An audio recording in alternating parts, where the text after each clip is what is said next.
Hey guys, Thomas the Jr. here, aka Mustached Tom, and welcome to my review of Freaks.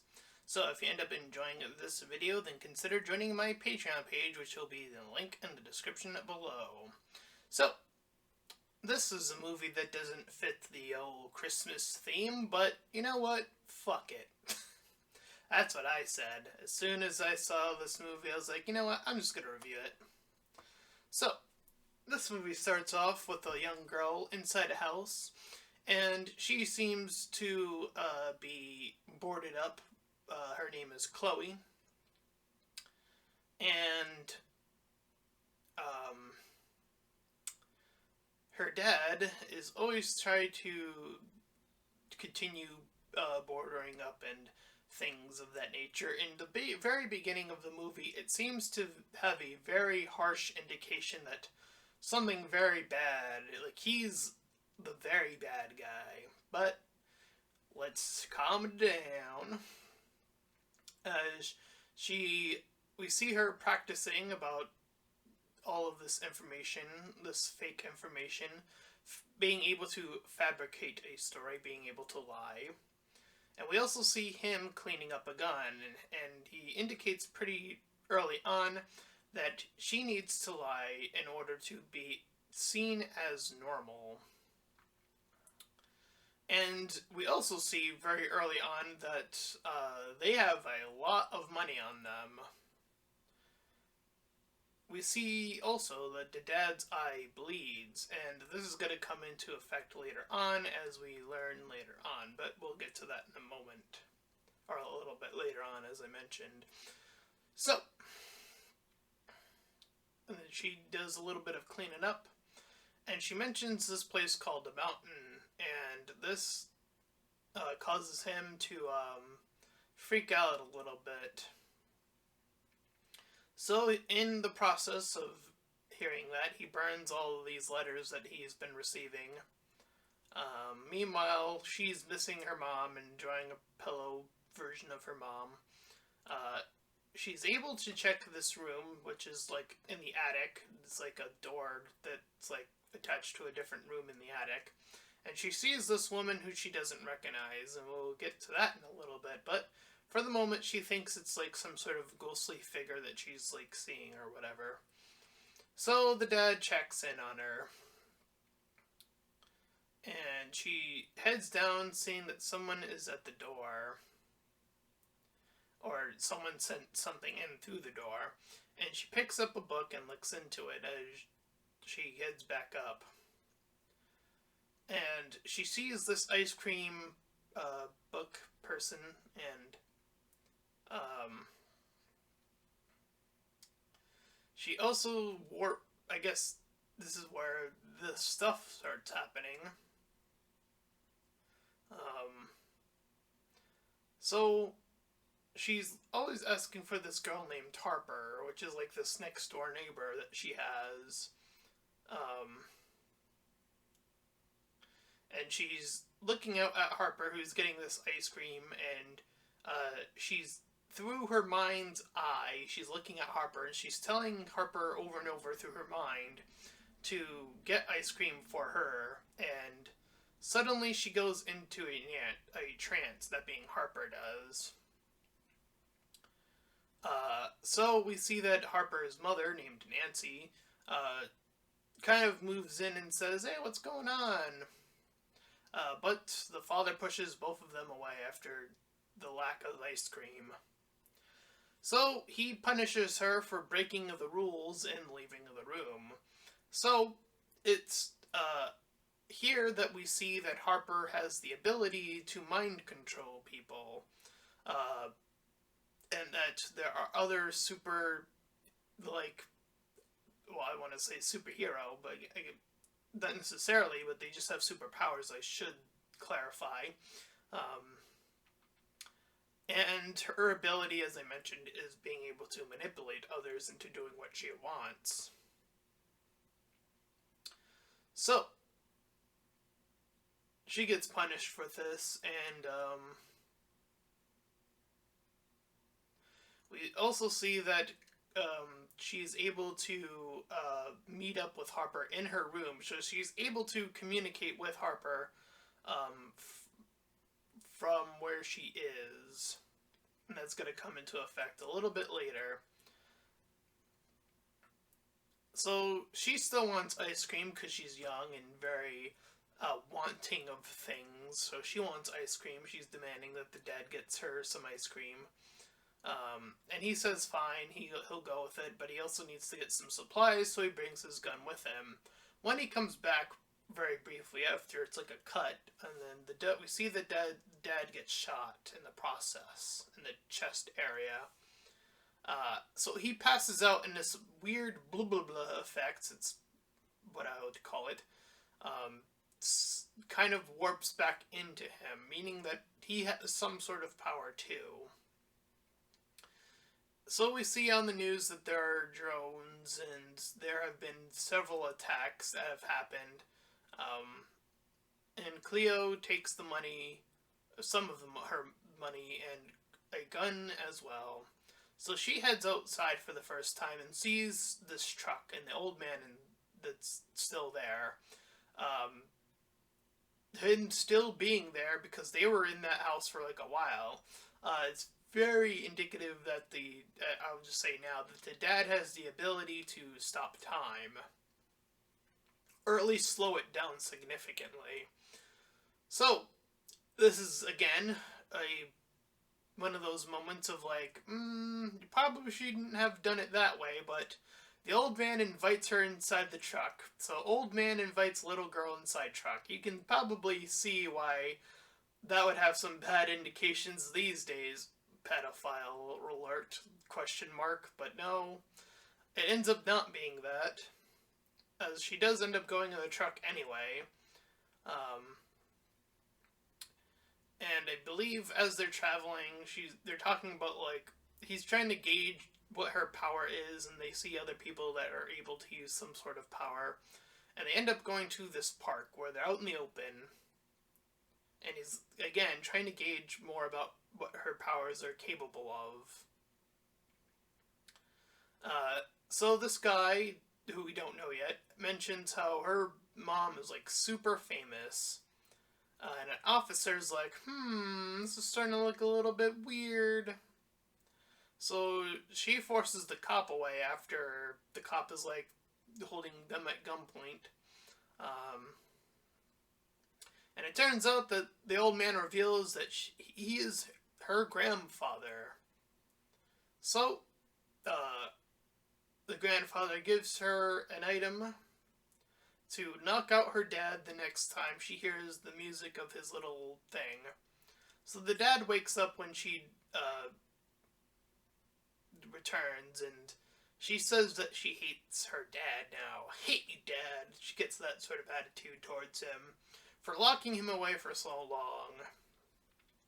So she goes up into her room and speaks to her ghost mom, because it kind of just indicates that that's what it is for now. We also learn through the news that Dallas has fallen, and that happened 10 years ago, but but we're getting the news now. It's like an update or whatever. So through the news, we are able to hear how the people from outside of this area refer to them as either abnormal people or, as the title suggests, freaks. And these freaks are illegal, and that this place is like where they are currently living is like the last haven for them to be living in. That's where all of them are put, and there are cops put there to, gun them down as soon as there's any powers involved. And that the mountain is another location. And everywhere else, powers are straight up illegal. So that's what we're dealing with. If you are different, you are illegal. Kind of, that has implications to it, obviously. So she opens the door to the door that usually leads to her ghost mom, but this time it leads to a party. She's able to once again communicate with Harper from across the way, and the elders that suddenly see her too are calling her a freak, including Harper herself. And after the fact, she sees her ghost mom, who urges her to move on, to let go, but she doesn't want to. Cleo tries to convince that what she saw was her dad. She tries to convince her dad that that's what's going on. So, seeing as he doesn't believe her continuously, she wishes him dead. And that's gonna be a oof moment later. Spoiler alert. She offers the drink, and he catches on. And after the fact, they both kind of apologize. But the dad finds the poison.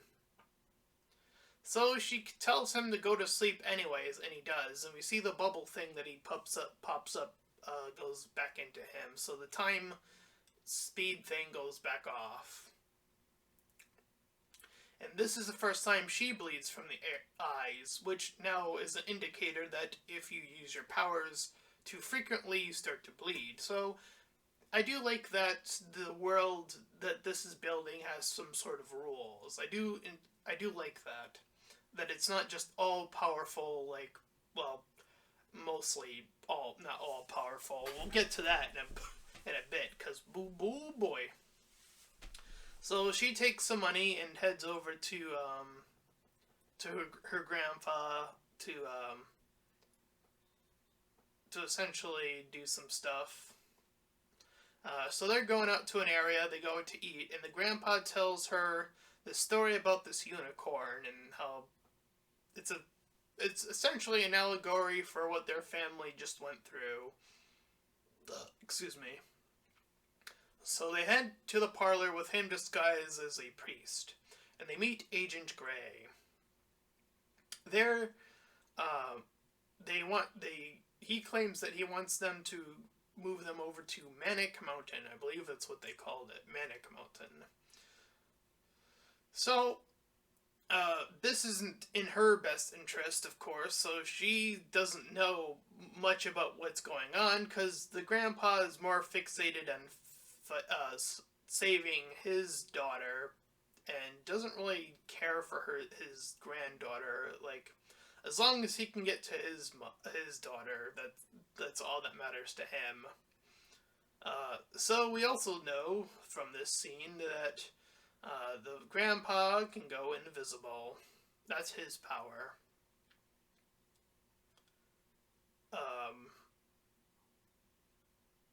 So they manage to get out of there. The cops end up killing some other guy. They end up going invisible, Grandpa and Chloe there. As they're making their way back, she's trying to force him to go back to their place, and he's able to resist it. So again, a very interesting power flex there going on. Because it's indicated at some point that the younger people are supposed to be more powerful, but that's not necessarily true, so I don't know. But then again, that did come from the news and not necessarily from them, so there seems to be some sort of conflictions here and there, but I don't think it's that bad necessarily, because again, it's from the news. They could have gotten an outdated or just false equivalents of what the power scaling is supposed to be. Anyways, this is where things get a little bit weird, because the dad is suddenly able to teleport the grandfather, because I thought his ability was to just stop time, but apparently he can also teleport, ? Yeah, and that seems to be where things get a little bit wonky for me, so I don't know. Anyways, so the dad, sorry, she almost gets hit after the fact. Chloe almost gets hit, and he bubbles them into his little time stop sphere, And this is the first time that Chloe is able to see her father using her powers, so she's like, "Whoa, you have powers!" Um, so she heads them over, or he heads them over to the neighbor's house, where we meet Steve, Nancy, and once again Harper. And Nancy and Steve and the dad are arguing about what to do. So she's getting upset through all of this, back and forth. So she starts to use her power about to Nancy about like, oh, you're gonna be my new mom. Tell me you love me or whatever. It's a little, it's definitely very awkward. And then she like does the thing, and then like after the fact, like she snaps back too, and she starts to freak out, and then she's locked away again. So the dad and grandpa are like arguing about like what to do now. I'm also gonna say this because I didn't put it anywhere in my notes. Um, the relationship between Harper and Chloe. Sorry, I almost forgot her name for my brain did a bleh for a second there. Um, it seems to indicate that Chloe wants a quote unquote sister, but the way she interacts with Harper, it almost seems like she wants more than that, indicating potential like early glimpses of like her being a lesbian question mark. And I'm not saying that's confirmed or anything. Like in the movie, I forget where this happens in the movie. I think it's like in the first time they meet up or like the second time.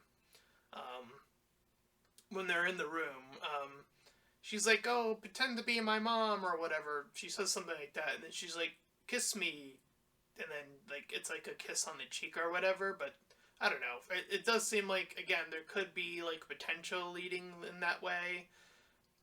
I don't know. It's a bit unclear. I'll say it that way. And again, I don't, young people figuring out what they're into. I'm not necessarily even saying that's a bad thing. I'm just saying it's unclear in the way that it is presented. Um, anyway, because I actually got that vibe a little bit, especially when Harper was like complaining about it. I was like, oh, I think she was on to like Chloe wanting a little bit more, and she didn't want that, or that being Harper didn't want that. Anyway, back to where I was. So Dad and Grandpa are arguing, and Chloe's like trying to see what's going on outside. And we see her listening in to the cop and the neighbor from the outside, so she's able to mind read, and she's also able to place them into the room. So again, we kind of saw her do this before, um, and she's showing them talk from where they are, so they're able to know what's going on. Um, so we see Chloe make the cop hit the lady, Nancy, and almost shoot himself in the process. But then the other cops come in, and they shoot down Nancy, like they kill her, and then they take the other two hostage. And they even say that these two also have powers. That part was very unclear. I wish they would have specified it, because like they showed early on in the movie, the agent with the little light source able to see the blood trickling from the eye. I wish they had a little scene with the two of them, like with the cops shining the light to see if they really did have powers, because it seemed like they just sort of rushed in. And again, it's very unclear as to if they just got arrested for nothing, question mark. I don't know. So anyways, from there, uh, Grandpa is like trying to take Chloe and like away, but the father is like doesn't want any of that. We see Chloe call out to her mom, who the ghost mom. But then she suddenly appears on this table, and the dad also sees her, and then it's very clear that what they are seeing is actually what is happening to her from wherever her location is, and that's what she's been seeing the entire time. So we see this doctor about to inject her with something, and Cleo sees this as well.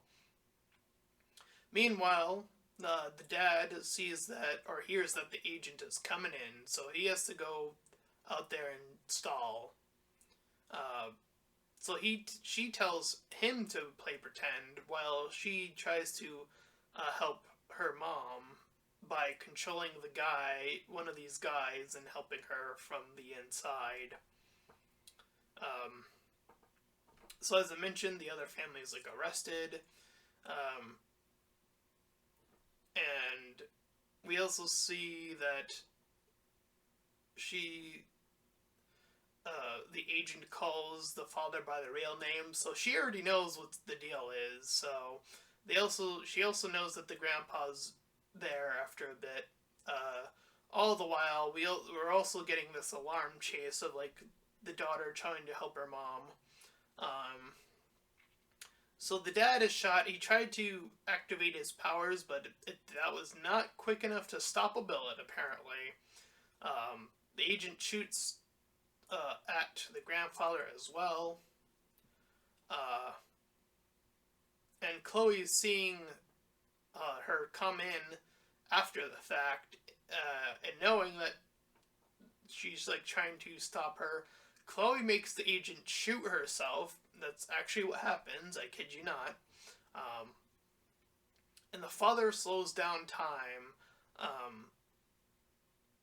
and Chloe can't move her mom in the frozen time, so their powers conflict with one another in this moment. But it does give opportunity for the dad to shoot the police officers in the frozen time. Like, he shoots 3 bullets while these 3 cops are like frozen, and it shows the bullets like slowly moving in there. Um, so Chloe continues on to help with the escape as the cops die.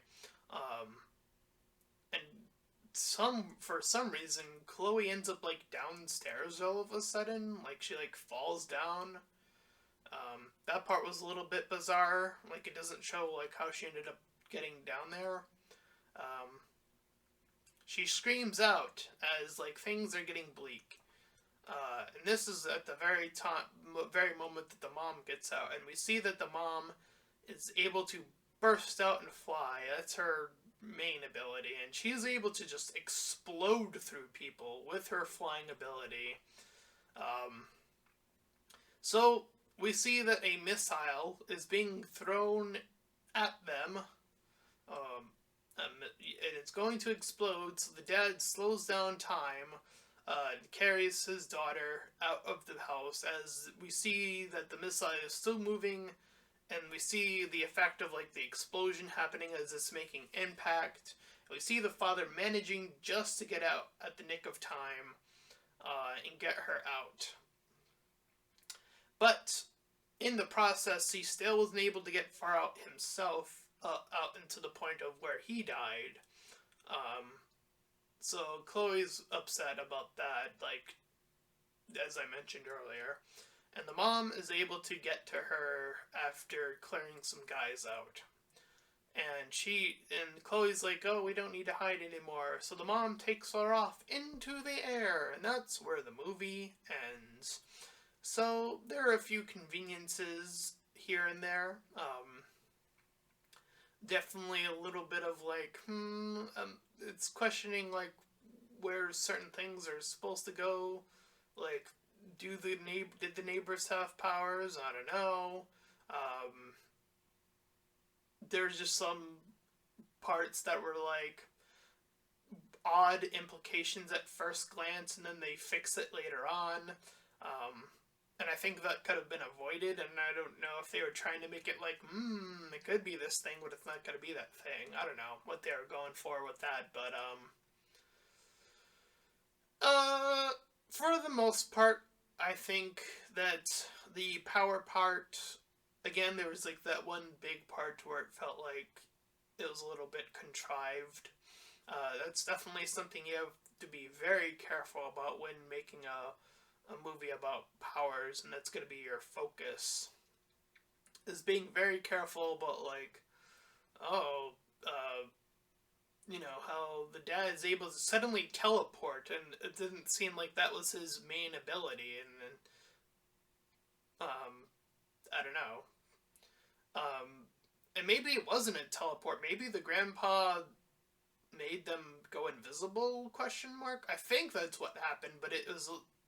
I'm gonna go with that. I think that clears it up a little bit, but still, um, for the most part, I think it was pretty consistent. I don't remember there being too many times where the power seemed inconsistent. Um, there are just things outside of the power things that I wish were a little bit better explained. Um, so I'd give the movie a 6 out of 10. I think it was acted well enough, and I think everything else in that vicinity was fine. And as everything else goes outside of that, I think this makes for a good standalone movie. I could see a potential sequel, definitely, if they wanted to continue, um, because the power dynamic of, well, now Chloe and her mom went from, oh, we're gonna hide forever and we're gonna convince this young girl to hide forever and that's gonna make everything a-okay. And of course that transition goes from that to, no, we're not gonna hide, but if anyone disagrees with us, there's a heavy implication we're just gonna kill them, like she killed that agent lady. And I think that is the other extreme of the scale, which I don't mind for the movie itself. I actually do think that's an interesting arc to go through, but I don't think it's like a final arc per se. I don't think that's a great place to end your character, to say like, oh, they're just gonna be outright killers because that's what they believe. If like anyone disagrees with them, just kill them. Like, I don't think that's a great solution. Uh, I definitely see a potential, like, sort of an Xavier type figure for her. And, I'm not saying this is anywhere related to X-Men. I think that's always a bit unfair, because X-Men's obviously one of the earlier examples of superheroes, of very obvious superheroes, but, still a figure of that sort of respect that sort of teaches them to use their powers in a more positive way. I think that would make for an interesting sequel from from where they ended this movie. I think that would be the sequel idea. Just have a character that they introduce. Maybe he's a bit more aged. He or she could be a bit more of a veteran in the regard of using powers.